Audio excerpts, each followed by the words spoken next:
Well, I was born in Grand Rapids, Michigan, and raised in Kalkaska, Michigan. And I came from a very poor family. We lived in an old 100-year-old house owned by the state of Michigan. My mother rented it. The rent was very cheap back in those days. But when I was 16 years old, of course, I quit school, and then I was going to go in the Air Force. And my dad was going to sign for me because I was eating too many groceries, I think. But anyway, my mother, of course, worked in the post office, and that's where the recruiting was at, and she found out about it, and she didn't want me to go in the military, especially at that age, I guess. So when the Korean War broke out, all my friends and cousins were getting either drafted or enlisting. So my cousin I lived with, he came to my room and he said, let's take a little drive over to Kalamazoo. And I said, for what?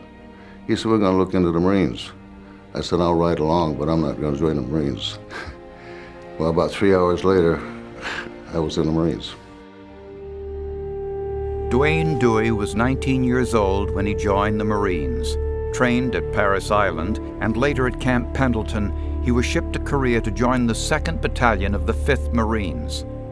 On April 16, 1952, Dewey was leading a machine gun squad at an outpost near Panmunjom when they were attacked by a battalion-strength force of Chinese. My first ammo carrier and I had gone on watch in the machine gun hole and just nicely got on watch, and I had ducked down in the hole to light a cigarette, and something went over our heads, and boom. I said, I think that was a grenade. And about that time, another one went over us, and bang. I said, now I know it's grenades. So, we just started lobbing grenades back. They were that close to us, and anyway, then all hell broke loose. I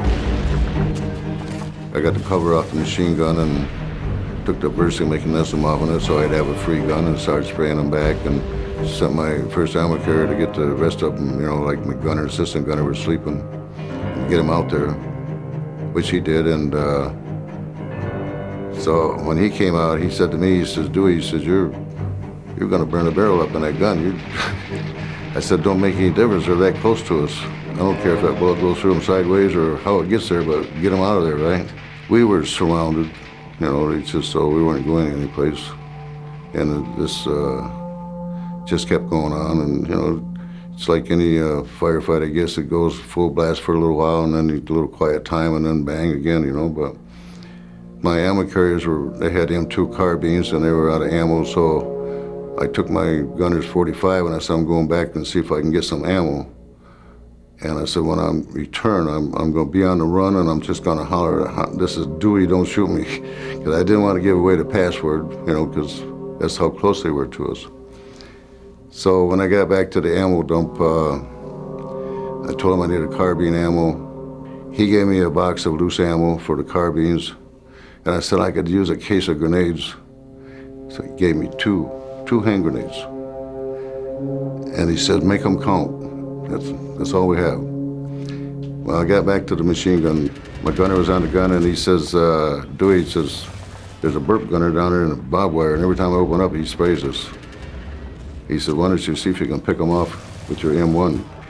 I said, I just lobbed a grenade down there, and about that time the grenade went off, and he said, you got it, right down his muzzle. So we didn't get any more fire from him. Anyway, it wasn't long, my gunny sergeant called down there and told us to come on back to a smaller perimeter, try to keep them off our backs because we'd had so many casualties at that time.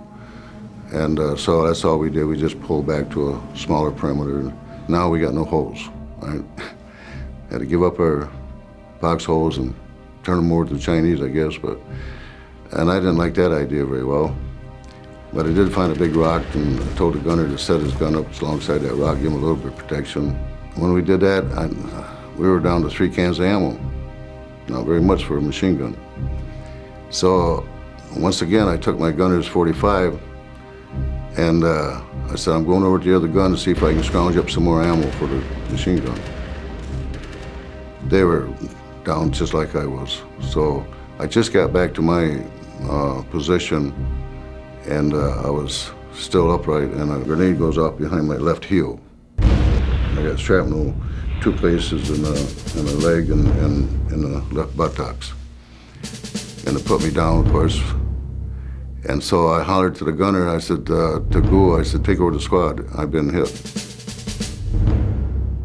This new corpsman, he rolled in next to him, he says, I'm a corpsman, where you hit? And I told him left leg, and while he's getting my breeches undone, second grenade rolled in beside me. I grabbed it, and I'm gonna throw it. First impulse to get rid of it, right? But I'm laying flat on my back, and I'm thinking I can't get this out of reach of my own men. And so I scooped it under me on my right hip and grabbed him, pulled him down on top of me, and I said, hit the dirt, Doc. I got it in my hip pocket. It went off, took his book off the ground. Then my next words were, get me the hell out of here. I can't take much more of this. The corpsman and the gunny sergeant grabbed me and dragged me back to a bunker, and the bunker was full of wounded. And so anyway, you're laying there, you're thinking, okay, this is it. We're gonna bleed to death, or a goose gonna stick his burp gun in here and finish us off anyway, right? So you're facing a woman of death right in the face. And so I said a prayer. I didn't pray for myself, but I prayed for my wife and my daughter. Excuse me. Just that, you know, she'd find a good father for the daughter and a good husband for herself.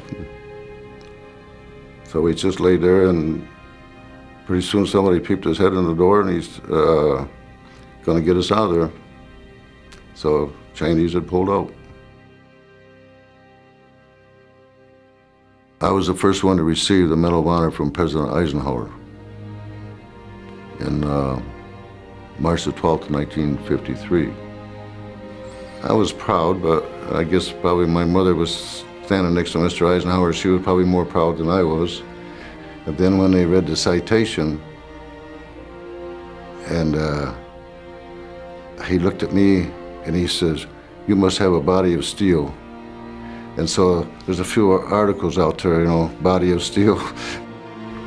And so when I came home, they had a brand new house built for us, 3-bedroom home, completely furnished, no strings attached. It means a lot to me, but also I think about every time I put it on, a lot of them out there that deserve it that didn't get it. And so, you know, and I didn't do anything that somebody else in my position wouldn't have done.